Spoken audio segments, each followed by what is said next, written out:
युवा दिलों की धड़कन अरविंद अकेला कल्लू का नौका गाना कैसे लइका भइल वायरल। भोजपुरी सिने जगत में युवा दिलों की धड़कन के नाम से मशहूर अरविंद अकेला कल्लू का नया गाना कैसे लइका भइल रिलीज हो गया है और साथ में वायरल भी होने लगा है। दोस्तों वीडियो में बने रहिए, आगे हम और बात करेंगे, लेकिन उससे पहले अगर आप चैनल पर नए हैं तो चैनल को सब्सक्राइब, वीडियो को लाइक, शेयर और कमेंट जरूर करें। गाना VYRL भोजपुरी की ऑफिशियल यूट्यूब चैनल से रिलीज हुआ है और इसे अब तक लाखों लोगों ने देख भी लिया है। इस गाने में कल्लू ने अपनी खूबसूरत आवाज़ दी है और इस गाने के म्यूजिक वीडियो में विस्मय के साथ नजर आ रहे हैं। गाना बेहद रोचक और मज़ेदार है। गाना कैसे भाई लइका को लेकर अरविंद अकेला कल्लू ने कहा कि यह अलग तरह का गाना है। गाने के साथ देवर और भाभी के बीच का शरारत पूर्ण संवाद है।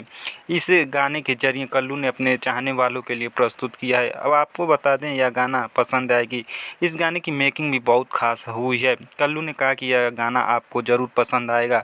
आप इस सभी गाने को खूब प्यार और आशीर्वाद दीजिएगा।